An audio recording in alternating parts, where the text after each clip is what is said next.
Hello everyone and welcome to your channel PS on camera. इस video में मैं आपके साथ शेयर करने वाली हूँ कि 3 से 5 साल तक के बच्चों को हम घर में क्या पढ़ा सकते हैं।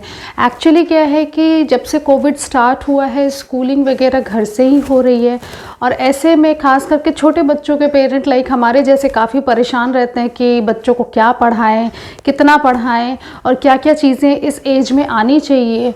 लाइक मेरी डॉटर भी 4 इयर्स की है और अभी वो नर्सरी में है एंड जो भी मैं उसके सिलेबस के अकॉर्डिंग, जैसे मैंने उसके बुक्स लिए थे नर्सरी के, तो उसके सिलेबस के अकॉर्डिंग मैं आपके साथ शेयर करूँगी कि इस एज तक के बच्चे क्या क्या सीख सकते हैं और हमें किस तरह से उन्हें पढ़ाना चाहिए। बट वीडियो को स्टार्ट करने से पहले मेरा एक सबसे पहला सजेशन ये होगा कि हम पेरेंट क्या करते हैं, हमें बस सोचते हैं कि बच्चों को पढ़ाना है, अब 3 साल का बच्चा हो गया, पढ़ाना है, लेकिन उससे पहले उसको कैसे प्रिपेयर करना है पढ़ने के लिए, इस पे हम ध्यान ही नहीं देते हैं। सो सबसे पहली चीज़ जिस पे हमें ध्यान देने की ज़रूरत है वो है बच्चे की स्पीच। अगर बच्चे की स्पीच ऑन टाइम डेवलप हो जाती है, वो राइट टाइम पे सेंटेंसेस फ्रेम करना सीख जाता है बच्चा या सही वर्ड्स बोलना सीख जाता है, तो आगे की पढ़ाई उसके लिए बहुत ईजी हो जाती है। अब मान लो हम किस बच्चे को कुछ पढ़ा रहे हैं और उसको वो चीज़ें बोलनी ही नहीं आ रही है, तो उसके लिए काफ़ी डिफ़िकल्ट होता है और इस वजह से बच्चे पढ़ाई से भागते हैं और नहीं करना चाहते। एंड इस टॉपिक पे मैंने एक सेपरेट वीडियो भी किया है, मैं लिंक डिस्क्रिप्शन बॉक्स में डाल दूंगी, आप वहाँ से चेकआउट कर सकते हो। और अब स्टार्ट करते हैं अपना आज का वीडियो। एक्चुअली मेरी डॉटर भी 4 इयर्स की है और मैं टोटली इस चीज़ को अपने पर्सनल एक्सपीरियंस के अकॉर्डिंग आपके साथ शेयर कर रही हूँ।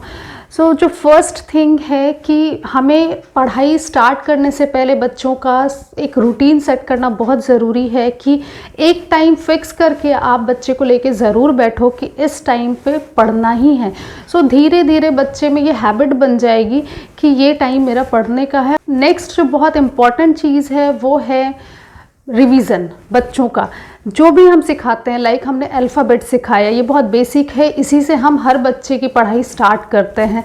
ABCD नंबर सिखाया, 1 to 10 सिखाया, या फिर हिंदी में अ आ इ ई सिखाया, तो उसको क्या ज़रूरत है कि हमें रोज़ रिवीजन करवाना ही करवाना है बच्चों का। मैंने इसको खुद एक्सपीरियंस किया है गिन्नी के साथ कि अगर मैंने 2-4 दिन किसी चीज़ को छोड़ दिया, उसको रिवाइज नहीं करवाया, तो 5वें दिन उसके सीरीज़ में कहीं ना कहीं वो गड़बड़ी कर ही देती है। लेकिन अगर मैं रोज़ रिवाइज करवाती होती हूँ तो वो करेक्ट बोलती है और ऐसा हर बच्चे के साथ होता है। It's not a big issue, क्योंकि इस एज में बच्चों के साथ जनरली ये प्रॉब्लम होती है। तो हमें बस ये करना है कि जितनी भी चीज़ें हमने उसको सिखा दी है उसको सबसे पहले रिवाइज करवाना है और उसके बाद आगे बढ़ना है। एंड द थर्ड पॉइंट जिसके ऊपर हमें ध्यान देने की बहुत ज़्यादा ज़रूरत है वो है कलरिंग। जस्ट बिकॉज कि ऐसा नहीं, कलरिंग एक फ़न एक्टिविटी में ही आता है, इसमें भी बच्चे बहुत कुछ सीखते हैं। लाइक कलर रिकॉग्निशन, वो कलर्स को पहचानना सीखते हैं, कौन सा कलर क्या है क्या नहीं है, उनके मिक्स एंड मैच करते हैं और थोड़ा सा उनका ब्रेन भी डेवलप होता है उसकी वजह से। एज वेल एज सबसे अच्छी बात ये होती है कि उनके हाथों का जो ग्रिप होता है वो बहुत अच्छा बनता है और आगे चल के लिखने की जब वो कोशिश करते हैं तो उनके लिए ये बहुत बेनिफिट लाता है। फोर्थ थिंग जो कि आप स्टार्टिंग फेज़ में बच्चों को सिखा सकते हो वो है ट्रेसिंग। जैसा कि मैंने अभी बताया कि कलरिंग की वजह से काफ़ी अच्छी ग्रिप बनती है बच्चों के हाथ पे, तो धीरे धीरे वो पेंसिल को पकड़ना भी सीखने लगते हैं और उसके लिए आप ट्रेसिंग बुक आती है मार्केट में, वो ले सकते हो। उसमें standing lines, slanting lines, curves सारे बने होते हैं, उस पर बस बच्चे को पेंसिल चलाना होता है और बहुत ईजी होता है। फिर आगे चल के जब वो अल्फ़ाबेट्स फ्रेम करते हैं तो उनके लिए ये हेल्पफुल होता है। 5वीं चीज़ जो आप उन्हें सिखा सकते हो, days of a week, months in a year as well as seasons name. But इन चीज़ों को स्पेशली हमें बच्चों को फन एक्टिविटीज़ के साथ सिखाना चाहिए। लाइक कि अभी जैसे मेरी डॉटर की बात करें तो ये सारी चीज़ें उसने बस खेल खेल में ही सीखी है, कभी भी बुक लेके नहीं मैं बैठी कि ये जनवरी, फरवरी या संडे मंडे ऐसा करके।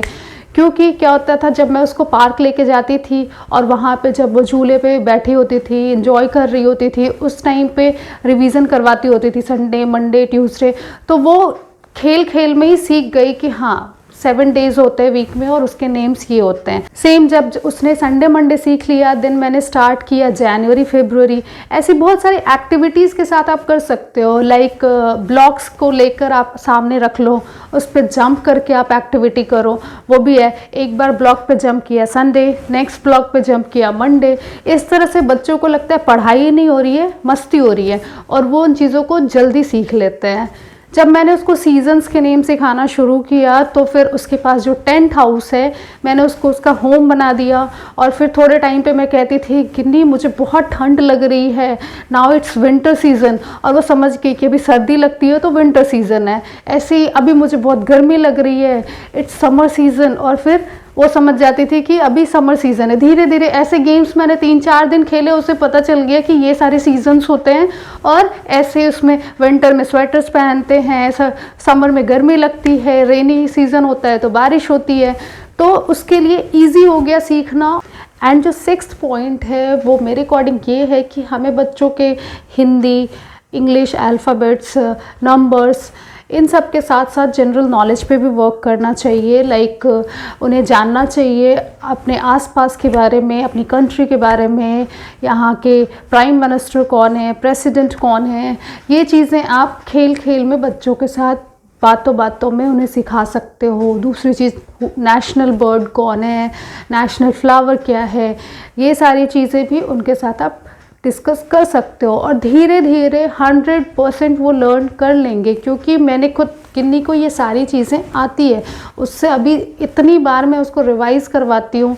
मैं किचन में काम कर रही हूँ, अगर वो खेल रही है तो मैं किचन से उससे क्वेश्चन पूछती हूँ, और फिर वो खेल खेल में खेलते खेलते अपना आंसर दे देती है। उसे पता भी नहीं चलता कि मम्मा उसको पढ़ा रही है, और उसकी पढ़ाई भी हो जाती है। तो इस तरह से ज़रूरी नहीं है कि आप इन चीज़ों के लिए भी प्रॉपर एकदम बच्चे को लेके बैठो और फिर पढ़ाओ। ये सारी चीज़ें हम खेल खेल में ही बच्चों को सिखाते हैं।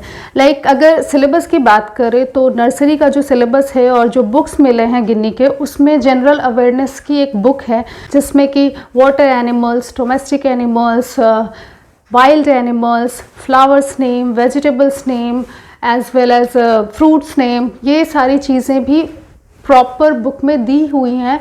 7th पॉइंट इज़ कि हम अपने बच्चों को rhyming words as well as opposite words भी सिखा सकते हैं। हैट, कैट, सिंग, रिंग, ऐसे जो वर्ड्स होते हैं वो राइमिंग वर्ड्स में आते हैं।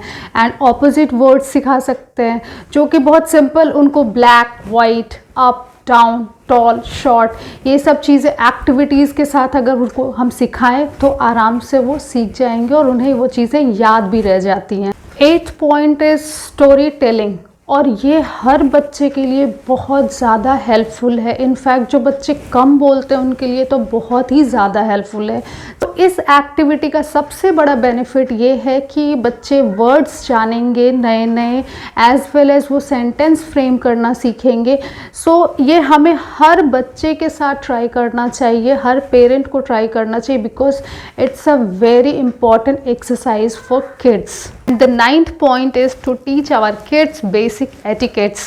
सॉरी बोलना, थैंक यू बोलना, वेलकम बोलना, और भी कई चीज़ें हैं जो हम उन्हें सिखा सकते हैं। बिकॉज अगर बेसिक एटिकेट्स के लिए वो यूज़ टू नहीं होते हैं तो आगे चल के कहीं ना कहीं वो बच्चे जब बड़े होते हैं तो थोड़ी बहुत प्रॉब्लम फेस करनी पड़ जाती है उन्हें। And the last point is कि हमें बच्चों के हिंदी वर्ड्स पे भी ध्यान देने की ज़रूरत है। जस्ट बिकॉज कि बस हमें alphabet, upper case, lower case and numbers यही सब सिखाना नहीं है। इसके साथ साथ हमें क ख ग घ, अ आ इ ई, अगर फ्रूट्स एंड वेजिटेबल्स के नेम भी अगर हम सिखा रहे हैं तो इंग्लिश में तो सिखा दिया, और साथ साथ हमें उसका हिंदी भी बताना है।